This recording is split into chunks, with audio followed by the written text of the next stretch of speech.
Okay, today we're going to look at the fundamental debate in federalism in our country, and that's the debate over where power truly lies. There's the centralist approach that's all about the national government being supreme, and there's the decentralist approach that puts states at the top of the hierarchy and advocates for states' rights. Here's what I'm going to do with this chart right here on our notes. I'm going to fill in the centralist approach. I'm going to talk about the centralist perspective on all these different categories, and what I'd like you to do as part of your homework tonight is then try to go to the polar opposite. If I tell you who created the Constitution from a centralist approach, then you want to try to make a guess as to the decentralist. And tomorrow in class, we'll break it down and fill it out in detail. Okay, so the centralist approach.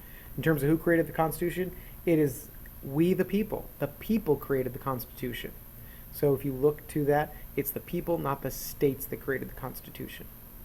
From a centralist perspective, as far as Constitution and authority is concerned, there is a tremendous amount of national authority given. Things like the Elastic Clause in Article 1, Section 8, the Commerce Clause that allows the national government to regulate all commerce, all monetary interactions between states, and the ability to tax and spend. Those give great authority and power to the national government. That's the centralist approach to the authority of the Constitution. When it comes to the power of the national government as opposed to the states, the centralists say that the 10th Amendment is very limiting, that the states only get power if they've been surrendered by the national government. When it comes to resolving disputes between national government and state governments, centralists say you always resolve that in favor of the national government. The centralists would argue that the size and scope of the federal government has remained very constant over time, that it's the bureaucracy has remained very static in terms of numbers over time.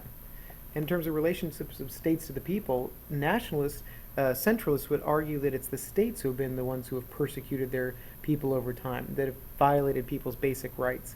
You look at the South in the post-Civil War era and the Jim Crow laws and segregation.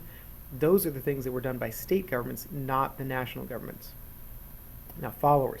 This is a very democratic approach. So the Democratic Party, people like Franklin Roosevelt, John F. Kennedy, Lyndon Johnson, Bill Clinton, and Barack Obama adhere to this. From a historical perspective, Alexander Hamilton and John Marshall were your leading centralists.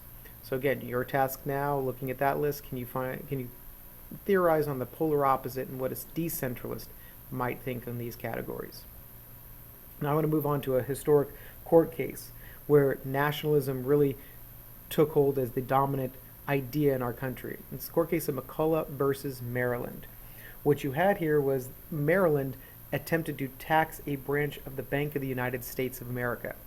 And what ended up happening is that the court determined that the national government had the ability under the necessary and proper clause, under the elastic clause, to create a national bank. There was no national bank in the original Constitution, but the Supreme Court in the McCulloch versus Maryland case determined that it was a granted power, it was an implied power.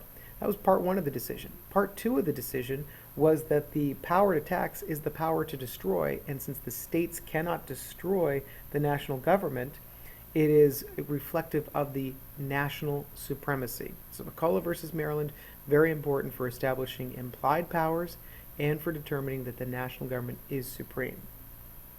Now, part of the reasons that the national government is supreme, I said it, the elastic clause, that necessary and proper, you have a lot of leeway there. The Commerce Clause, being able to regulate money exchanges between the states, very powerful. The power to tax and spend for the general welfare and common defense, that's broad. That gives a lot of power to the national government. Mandates, what we're going to talk about a little bit later on in the course, and the ability to make war, all give national government a lot of strength. Now, there has been a trend recently to try to do what's called devolution, to move away from this national concentration of power. Reagan, Nixon, all tried to move away from national concentration of power, and the Republicans in the 1990s all tried to do that as well. And you've seen the Supreme Court start to strike down expansive power by the national government. So we'll explore that a little bit more in class tomorrow, and hopefully you guys come in with some current examples or some recent history examples.